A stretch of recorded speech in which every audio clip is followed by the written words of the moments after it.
గురువుగారు, అశోకవనంలో ఉన్నటువంటి సీతాదేవి అంగారకుడు పట్టిన రోహిణిలా ఉందని హనుమంతుడు పోల్చాడు. ఇందులో ఆంతర్యం ఏమిటో తెలియజేస్తారా?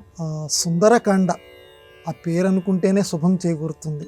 పారాయణం చేస్తే ఇంకా గొప్ప విశేషం కలుగుతుంది. అందులోనూ అశోకవనం.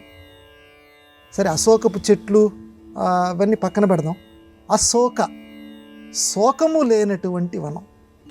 చాలా ఇప్పుడు నిజంగా రావణాసురుడు ఉంచదలుచుకుంటే ఒక్కసారి చాలా జాగ్రత్తగా రామాయణాన్ని అధ్యయనం చేస్తే మనం సీతమ్మ వారిని ఉంచటానికి అంతటి గొప్ప చక్రవర్తి కదా ఆయన.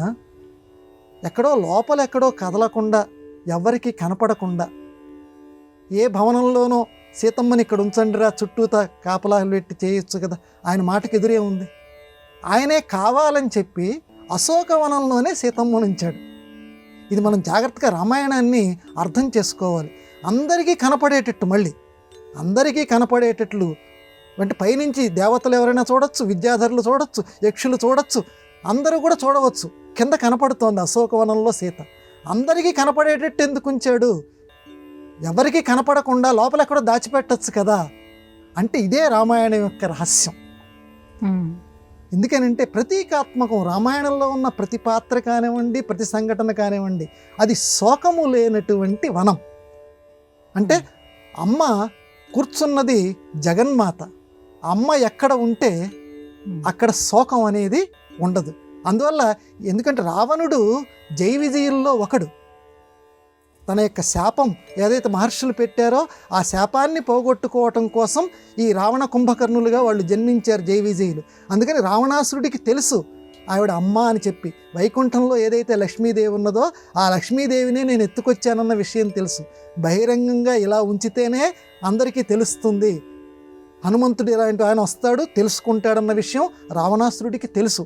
సరే, మళ్ళీ విషయం పక్కకి వెళ్ళిపోతున్నాం మనం. కాబట్టి అశోకవనం, శోకము లేనటువంటి వనము. అటువంటి వనంలో ఉన్నటువంటి ఆ అమ్మని ఆంజనేయ స్వామి చూసిన వెంటనే ఇలా ఉంది అభ్యాసం చేయనటువంటి విద్యలాగా ఉంది అని చెప్తూ ఇప్పుడు మీరు అన్నటువంటి ఒక చక్కటి పోలిక చెప్తాడు. అంగారకుడు పట్టినటువంటి రోహిణీ నక్షత్రంలాగా ఉంది సీతమ్మ తల్లి అంటాడు ఆంజనేయ స్వామి. అంగారకుడు అని అంటే కుజుడు.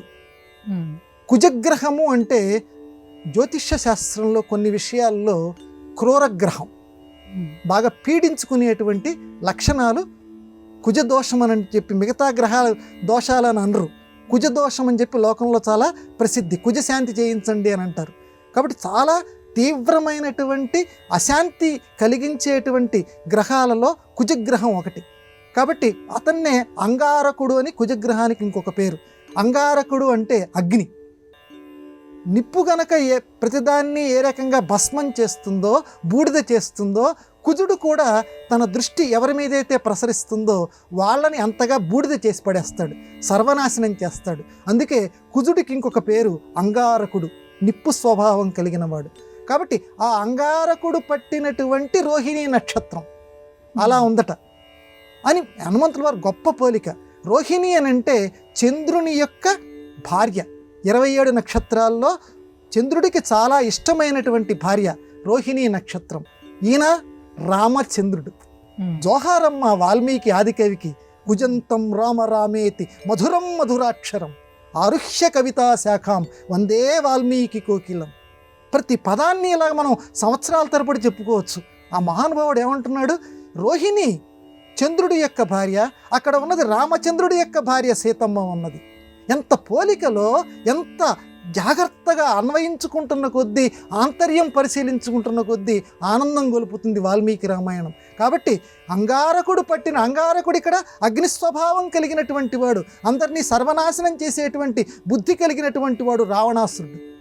ఆ రావణాసురుడు రామచంద్రుడి యొక్క భార్య సీతమ్మని తీసుకొచ్చాడు. కాబట్టి అంగారకుడు పట్టిన రోహిణిలాగా ఉంది అని చెప్పటానికి, ఇంత కథని మనకి స్ఫురింప చేయటానికి ఒక చిన్న వాక్యం ద్వారా మనకు తెలియచేసి ఊరుకున్నాడు. మీకు మీరే చదివి, ఎందుకంటే కవిత్వం అనేది ఆలోచనామృతం, సంగీతం ఆపాత మధురం. ఎవరైనా కీర్తన పాడితే ఆహా ఆహా అని మైమర్చిపోతాం.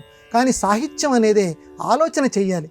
ఎందుకు ఈ కవి చెప్పాడు, అందులోపల దాగి ఉన్నటువంటి రహస్యాలు ఏమిటి, రోహిణి అని ఎందుకు అన్నాడు, అంగారకుడు అని ఎందుకు అన్నాడు, ఇవి తరిచి తరిచి మనం ఆలోచిస్తే ఎవరికి వాళ్ళకి ఆ అమృతోదయం కలుగుతుంది. అటువంటి చక్కటి అమృత భావనలు కలిగించిన వాల్మీకి మహర్షికి నమస్కారం చేసుకుందాం.